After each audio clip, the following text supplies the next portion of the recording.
Hello everyone. मेरा नाम है Sandeep Das Gupta and welcome to अचीवर्ली। आज हम लोग एनसीईआरटी क्लास 9 हिस्ट्री का चैप्टर 3 का पार्ट 4 शुरू करने जा रहे हैं। प्रीवियस चैप्टर के लेक्चर्स अपलोड हो चुके हैं और मैंने क्लास 9 हिस्ट्री का एक सेपरेट प्लेलिस्ट भी क्रिएट कर दिया है। प्लेलिस्ट का लिंक आपको इस वीडियो के डिस्क्रिप्शन बॉक्स में मिल जाएगा, तो जो लोग नए आए हैं वहां से उन वीडियोस को देख सकते हैं। मैं पढ़ाते हुए इंपॉर्टेंट पॉइंट्स को स्टार मार्क करता हुआ चलूंगा, तो अगर आप बुक से पढ़ रहे हैं आप भी उन पॉइंट्स को स्टार मार्क कर लें, या फिर अगर आप नोट्स बना रहे हैं तो अपने नोट्स में उन पॉइंट्स को लिख लें, क्योंकि वहां से क्वेश्चन आने के चांसेस ज्यादा होते हैं। अगर आपको कुछ डाउट हो तो आप मुझसे कमेंट से पूछ सकते हैं या फिर इंस्टाग्राम पे पूछ सकते हैं। इंस्टाग्राम का लिंक आपको इस वीडियो के डिस्क्रिप्शन बॉक्स में मिल जाएगा। एनसीईआरटी के बुक्स को आप एनसीईआरटी के वेबसाइट से फ्री में डाउनलोड कर सकते हैं, तो वहां से आप इस बुक को डाउनलोड कर लें और आज का लेक्चर देखने के बाद एक बार इस चैप्टर को पढ़ लें, जिससे कि आपको और अच्छे से समझ में आ जाएगा। तो चलिए अब आज का लेक्चर शुरू करते हैं। Chapter 3, Nazism and the rise of Hitler. नात्सीवाद और हिटलर का उदय। हमने पिछले लेक्चर्स में चैप्टर 3 के पार्ट 1 को कवर कर लिया है। फिर उसके बाद हमने चैप्टर 3 के पार्ट 2 को भी कवर कर लिया है और पार्ट 3 को भी कवर कर लिया है। इस वीडियो के डिस्क्रिप्शन बॉक्स में आपको चैप्टर 3 के पार्ट 1, पार्ट 2 और पार्ट 3 के लेक्चर का लिंक मिल जाएगा। अगर आपने प्रीवियस वीडियोस नहीं देखे हैं, पहले आप उन लेक्चर्स को देख ले, फिर आज के लेक्चर के साथ कंटिन्यू करें, जिससे कि आपको और अच्छे से समझ में आ जाएगा। आज हम लोग चैप्टर 3 के पार्ट 4 को शुरू करने जा रहे हैं। इसमें हम लोग द नाजी वर्ल्ड व्यू के बारे में पढ़ेंगे। फिर उसके बाद establishment of the racial state के बारे में पढ़ेंगे। फिर द रेशियल यूटोपिया के बारे में पढ़ेंगे। तो चलिए अब आज का लेक्चर शुरू करते हैं। द नाजी वर्ल्ड व्यू, नात्सियों का विश्व दृष्टिकोण। The crimes that Nazis committed were linked to a system of belief and a set of practices. Nazis ने जो अपराध किए थे वो उनके बिलीफ्स पे बेस्ड थे। वे एक सेट ऑफ प्रैक्टिसेस मानते थे जिनके वजह से उन्होंने ये अपराध किए थे। नात्सियों ने जो अपराध किए वे खास तरह की मूल्य मान्यताओं, एक खास तरह के व्यवहार से संबंधित थे। Nazi ideology was synonymous with Hitler's world view. Hitler जिस नजर से दुनिया को देखता था वही नाजी आइडियोलॉजी बन गई थी। नात्सी विचारधारा हिटलर के विश्व दृष्टिकोण का पर्यायवाची था। According to this, there was no equality between people, but only a racial hierarchy. Nazi ideology के अनुसार सोसाइटी में लोगों के बीच इक्वलिटी नहीं है, रेशियल हायरार्की है। यानी कुछ रेस के लोग बेहतर होंगे और कुछ उनसे कमतर। इस विश्व दृष्टिकोण में सभी समाजों को बराबरी का हक नहीं था। वे नस्ली आधार पर या तो बेहतर थे या कमतर थे। In this view, blonde, blue-eyed, Nordic German Aryans were at the top, while Jews were located at the lowest rung.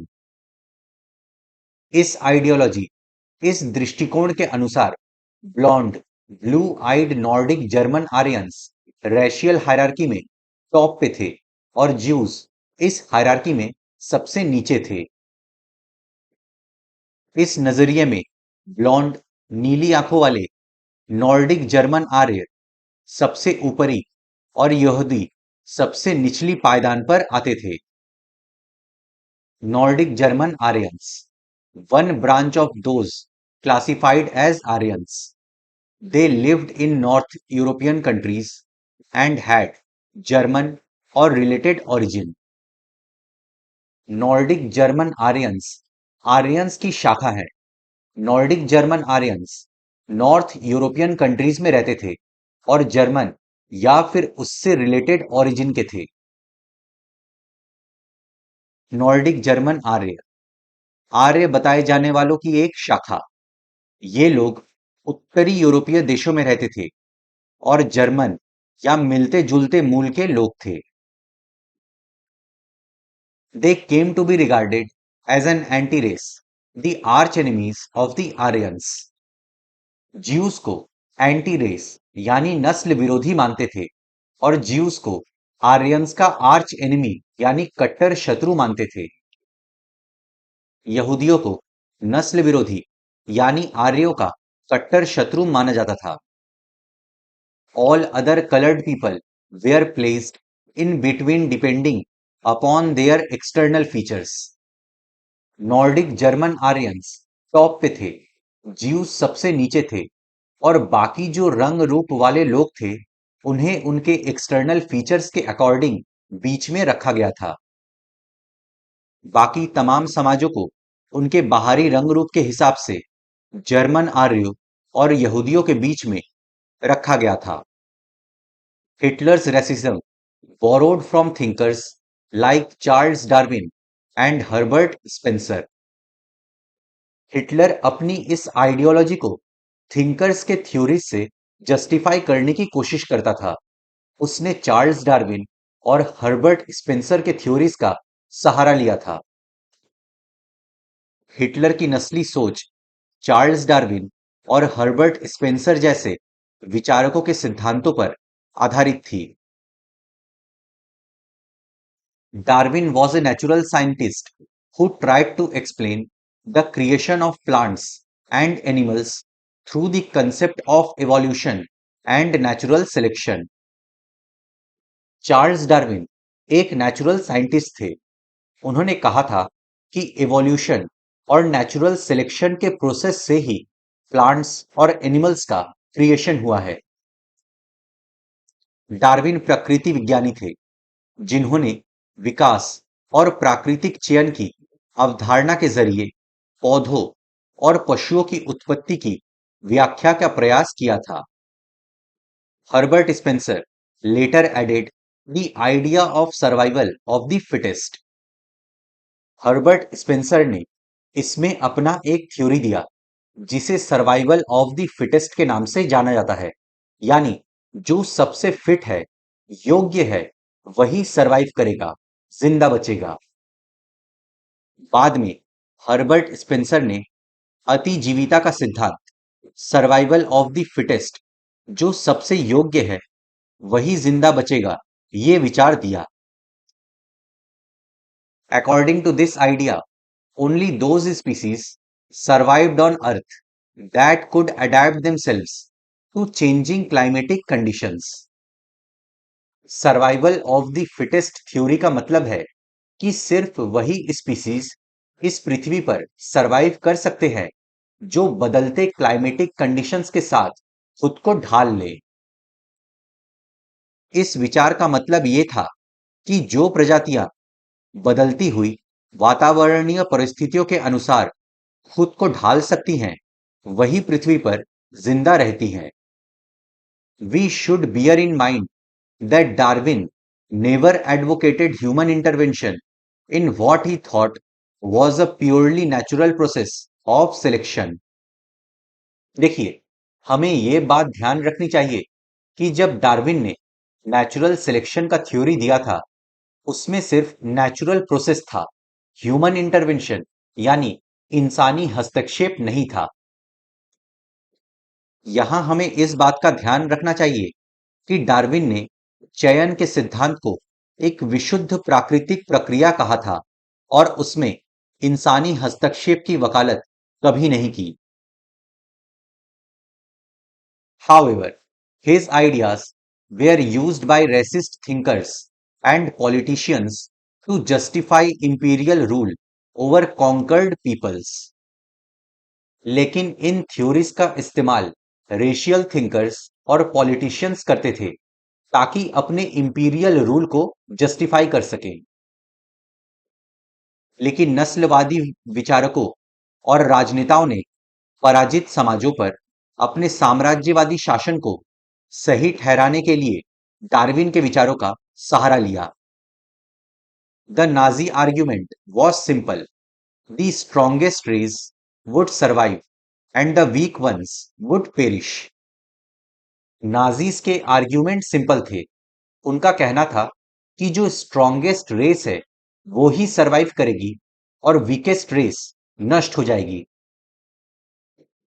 नात्सियों की दलील बहुत सरल थी। जो नस्ल सबसे ताकतवर है वो जिंदा रहेगी, कमजोर नस्लें खत्म हो जाएंगी। The Aryan's race was the finest. It had to retain its purity, become stronger, and dominate the world. उनका मानना था कि आर्यन रेस फाइनेस्ट है। उसे अपनी प्योरिटी बनाए रखनी है, ताकतवर बनना है और वर्ल्ड को डोमिनेट करना है। आर्य नस्ल सर्वश्रेष्ठ है। उसे अपनी शुद्धता बनाए रखनी है, ताकत हासिल करनी है और दुनिया पर वर्चस्व कायम करना है। The other aspect of Hitler's ideology related to the geopolitical concept of Lebensraum or living space. Hitler की आइडियोलॉजी का दूसरा पहलू जियोपॉलिटिक्स से रिलेटेड था और वो था कॉन्सेप्ट ऑफ लेविंसट्रॉम, मतलब रहने की जगह। हिटलर की विचारधारा का दूसरा पहलू लेविंसट्रॉम या जीवन परिधि की भू राजनीतिक अवधारणा से संबंधित था। He believed that new territories had to be acquired for settlement. उसका मानना था कि लोगों को बसाने के लिए नए टेरिटरीज को एक्वायर करना यानी नए क्षेत्रों पर कब्जा करना जरूरी है। यही था कॉन्सेप्ट ऑफ लेविंसट्रॉम। वो मानता था कि अपने लोगों को बसाने के लिए ज्यादा से ज्यादा इलाकों पर कब्जा करना जरूरी है। This would enhance the area of the mother country while enabling the settlers on new lands to retain an intimate link with the place of their origin. Hitler का मानना था कि अगर नए क्षेत्रों को एक्वायर करेंगे तो मातृ देश यानी जर्मनी का क्षेत्रफल बढ़ेगा और इन नए क्षेत्रों में लोग बस भी पाएंगे और अपने जन्म स्थान के साथ जुड़े भी रह पाएंगे। इससे मातृ देश का क्षेत्रफल भी बढ़ेगा और नए इलाकों में जाकर बसने वालों को अपने जन्म स्थान के साथ गहरे संबंध बनाए रखने में मुश्किल भी पेश नहीं आएगी। It would also enhance the material resources and power of the German nation. Hitler का मानना था कि अगर नए क्षेत्रों पर कब्जा करते हैं तो रिसोर्सेस पर भी कब्जा हो जाएगा और इससे जर्मनी की ताकत बढ़ेगी। हिटलर की नजर में इस तरह जर्मन राष्ट्र के लिए संसाधन और बेहिसाब शक्ति इकट्ठा की जा सकती थी।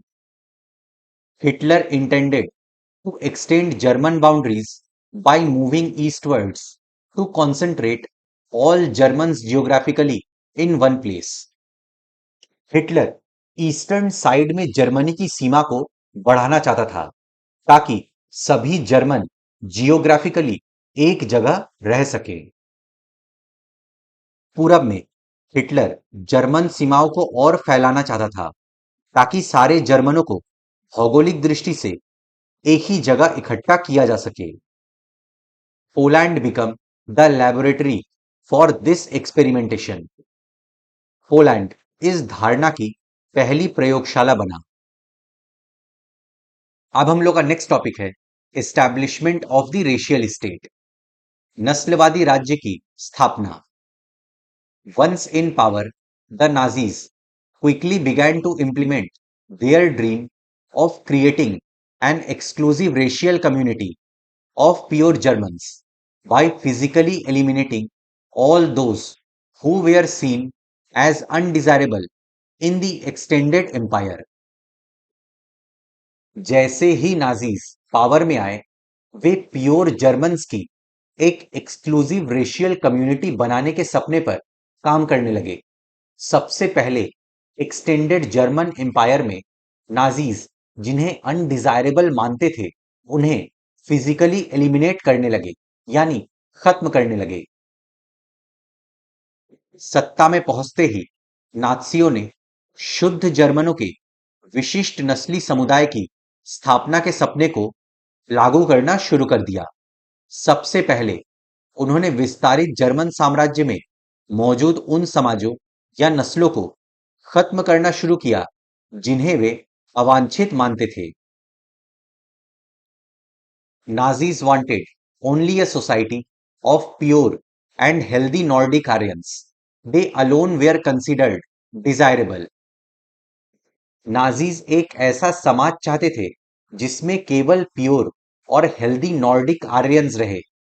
वे चाहते थे कि नॉर्डिक आर्यंस की शादी केवल नॉर्डिक आर्यन से ही हो, किसी और रेस में ना हो, ताकि नॉर्डिक आर्यंस प्योर रह सके। नाजी सिर्फ नॉर्डिक आर्यंस को ही डिजायरेबल मानते थे। नाजी शुद्ध और स्वस्थ नॉर्डिक आर्यों का समाज बनाना चाहते थे। उनकी नजर में केवल ऐसे लोग ही वांछित थे।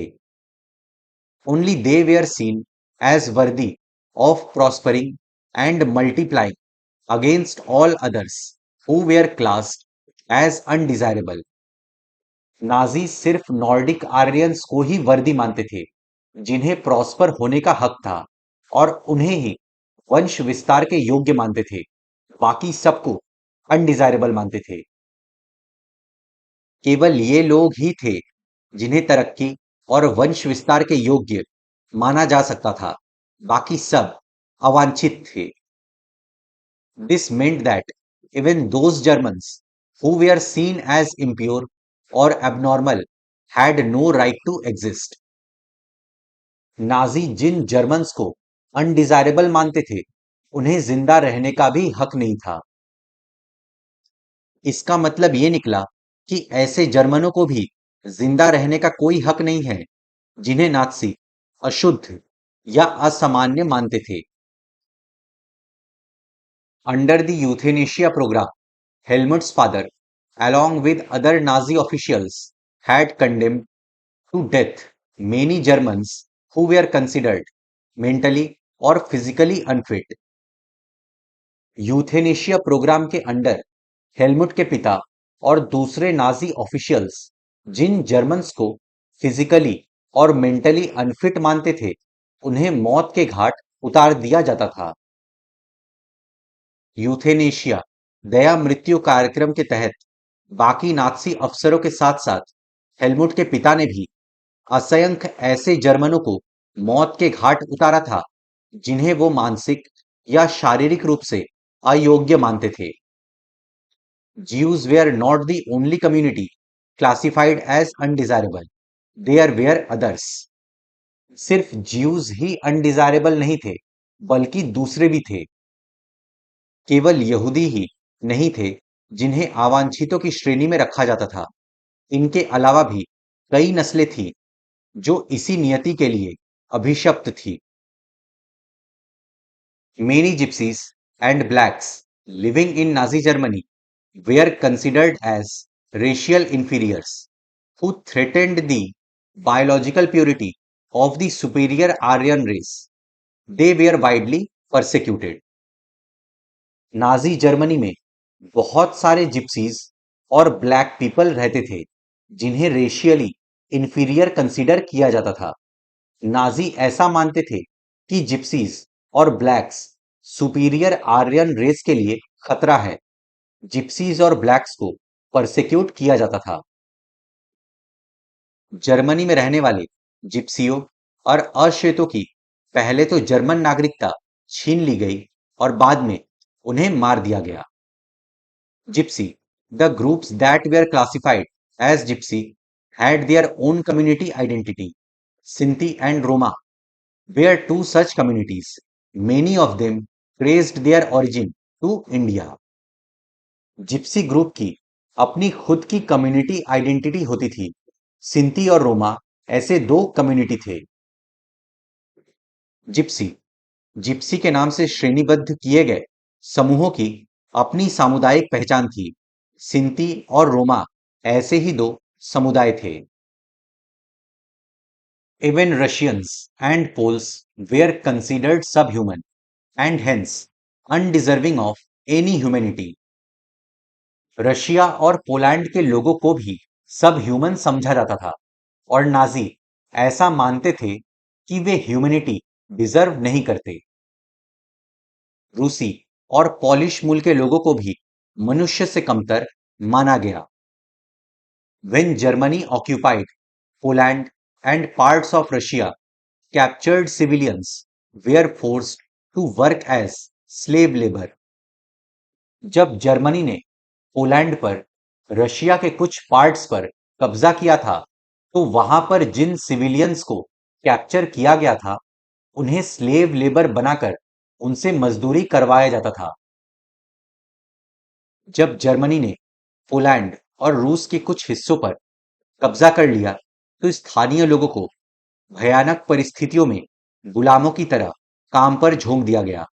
उन्हें इंसानी बर्ताव के लायक नहीं माना जाता था। Many of them died simply through hard work and starvation. उनमें से बहुत सारे लोग काम की वजह से और भूख लगने की वजह से मर गए। उनमें से बहुत सारे बेहिसाब काम के बोझ और भूख से ही मर गए। Jews remained the worst sufferers in Nazi Germany. Nazi hatred of Jews had a precursor in the traditional Christian hostility towards Jews. Nazi Germany में अगर किसी ने सबसे ज्यादा सफर किया है, तो वो थे ज्यूस। नाजीज जो ज्यूस से नफरत करते थे, उसका एक रीजन था कि क्रिश्चियन ज्यूस को पसंद नहीं करते थे। नाजी जर्मनी में सबसे बुरा हाल यहूदियों का हुआ। यहूदियों के प्रति नाजियों की दुश्मनी का एक आधार यहूदियों के प्रति ईसाई धर्म में मौजूद परंपरागत घृणा भी थी। ईसाइयों का आरोप था कि ईसा मसीह को यहूदियों ने ही मारा था। They had been stereotyped as killers of Christ and usurers. Jews को किलर और यूजरर यानी सूदखोर माना जाता था। ईसाइयों की नजर में यहूदी आदतन हत्यारे और सूदखोर थे। Usurers, money lenders charging excessive interest, often used as a term of abuse. Usurer money lenders को कहा जाता था, जो ज्यादा इंटरेस्ट रेट पर पैसा देते थे। ये शब्द गाली के रूप में प्रयोग किया जाता था। सूदखोर, बहुत ज्यादा ब्याज वसूल करने वाले महाजन। इस शब्द का प्रायः गाली के रूप में प्रयोग किया जाता है। Until medieval times, Jews were barred from owning land. They survived mainly through trade and money lending. They lived in separately marked areas called ghettos. Medieval time तक ज्यूज लोगों को जमीन का मालिक बनने से मनाही थी। ज्यूज मेनली ट्रेड यानी व्यापार करते थे और मनी लेंडिंग करते थे। ज्यूज मोस्टली घेटोज में रहते थे।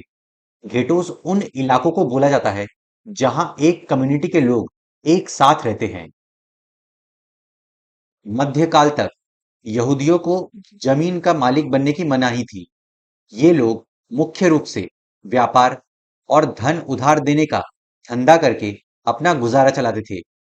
वे बाकी समाज से अलग बस्तियों में रहते थे, जिन्हें घेटो यानी दड़वा कहा जाता था। घेटो का मतलब है किसी समुदाय को औरों से अलग थलग करके रखना। They were often persecuted through periodic organized violence and expulsion from the land. Juice के खिलाफ ऑर्गेनाइज्ड वायलेंस के जरिए उन्हें परसिक्यूट किया जाता था। उन्हें उनके बस्ती से बाहर निकाल दिया जाता था। नस्ल संहार के जरिए ईसाई बार बार उनका सफाया करते रहते थे। उनके खिलाफ जब तब संगठित हिंसा की जाती थी और उन्हें उनकी बस्तियों से खदेड़ दिया जाता था। Persecution, systematic organised punishment of those belonging to a group और रिलीजियन। किसी ग्रुप या रिलीजियन के लोगों को जब सिस्टमेटिक और ऑर्गेनाइज्ड पनिशमेंट दी जाती है, तो उसे परसिक्यूशन कहते हैं।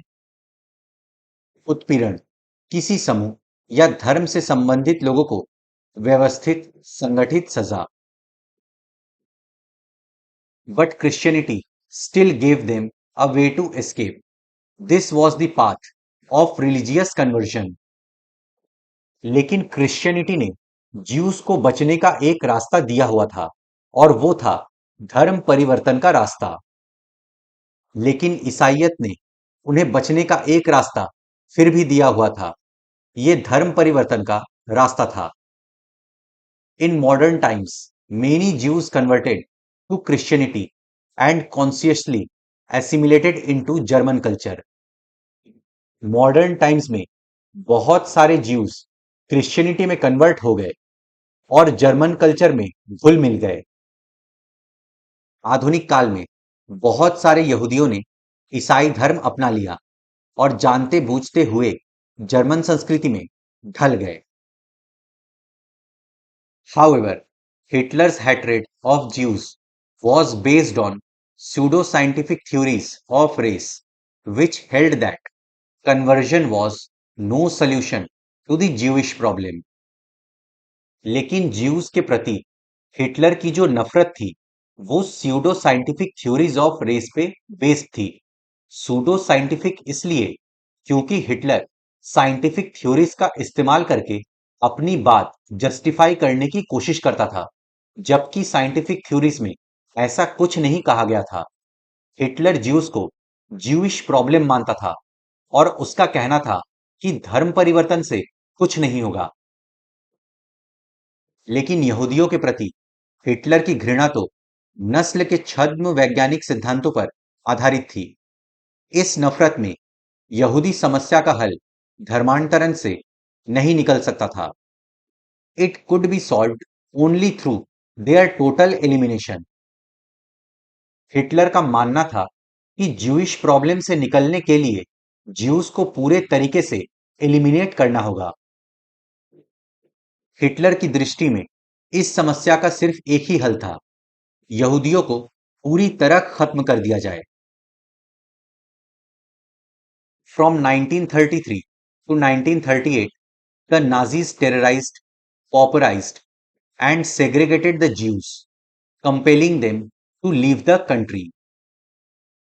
1933 से 1938 तक नाजीज ने ज्यूस को बहुत परेशान किया, उनको गरीब बना दिया गया, उनसे आजीविका छीन ली गई, ज्यूस को रेस्ट ऑफ द सोसाइटी से अलग कर दिया गया, ज्यूस को इतना प्रताड़ित किया गया कि वे देश छोड़ के भागने को मजबूर हो गए। सन 1933 से 1938 तक नात्सियों ने यहूदियों को तरह तरह से आतंकित किया, उन्हें दरिद्र कर आजीविका के साधनों से हीन कर दिया और उन्हें शेष समाज से अलग थलग कर डाला। यहूदी देश छोड़कर जाने लगे। The next phase 1939 to 1945 aimed at concentrating them in certain areas and eventually killing them in gas chambers in Poland. दूसरे फेज में 1939 से 1945 में ज्यूस को कुछ क्षेत्रों में कॉन्सेंट्रेट किया गया, फिर पोलैंड में बनाए गए गैस चेम्बर्स में ले जाकर उन्हें मार डाला गया।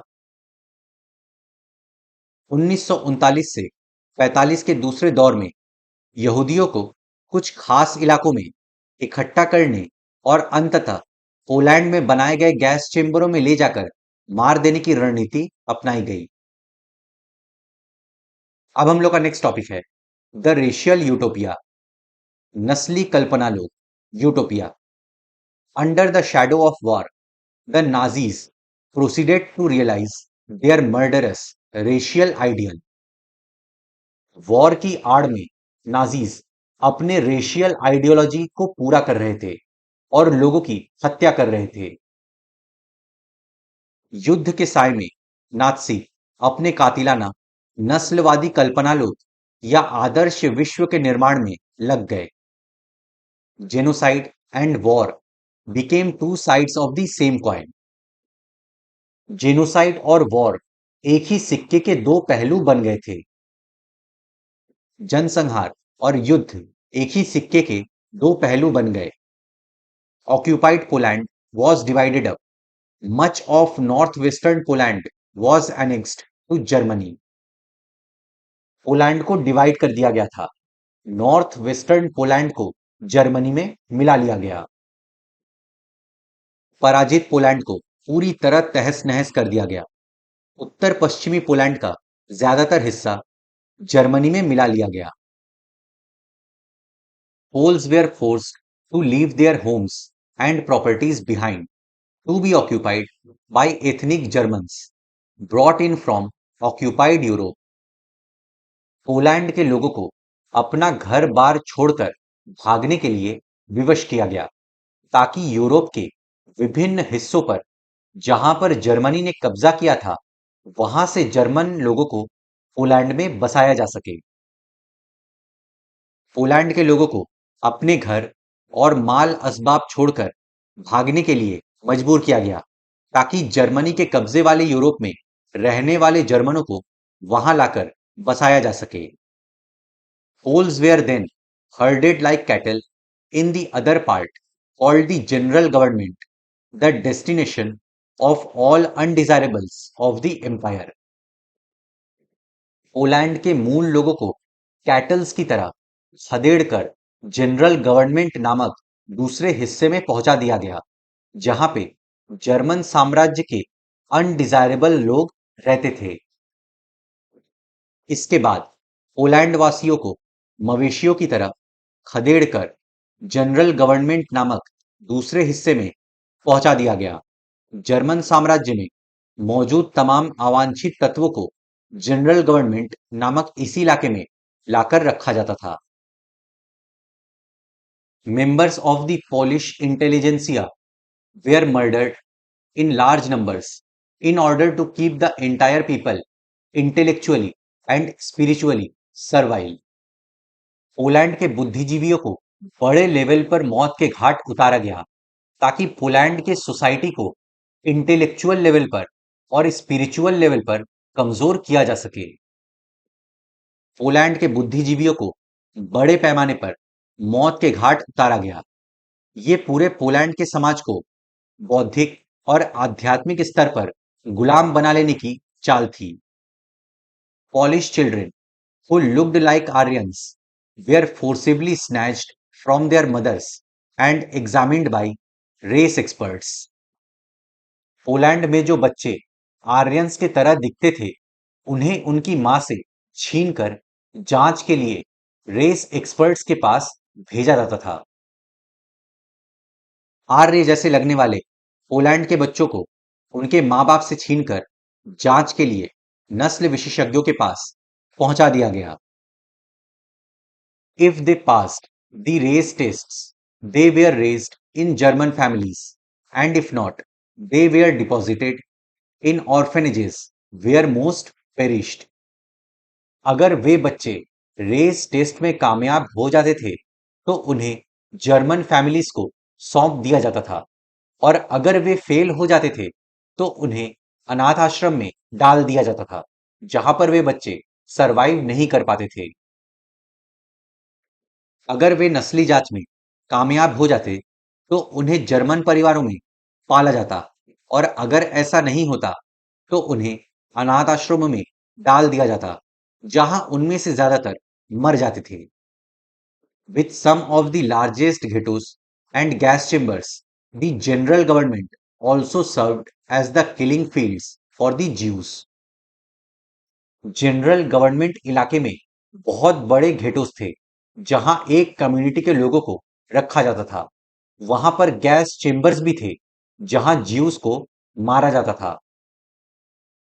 जनरल गवर्नमेंट में कुछ विशालतम घेटो और गैस चेम्बर भी थे, इसलिए यहां यहूदियों को बड़े पैमाने पर मारा जाता था। तो फ्रेंड्स, इसी के साथ हम लोग का आज का लेक्चर समाप्त होता है। अब नेक्स्ट लेक्चर में हम लोग चैप्टर 3 के पार्ट 5 को शुरू करेंगे। अगर आपको कुछ डाउट है तो आप मुझसे कमेंट्स में पूछ सकते हैं या फिर इंस्टाग्राम पे पूछ सकते हैं। अपने फ्रेंड्स के साथ इस वीडियो को शेयर करें। वीडियो पसंद आए तो लाइक करें, चैनल को सब्सक्राइब करें। मैं मिलता हूं आपसे नेक्स्ट लेक्चर में। Good day to everyone. जय हिंद।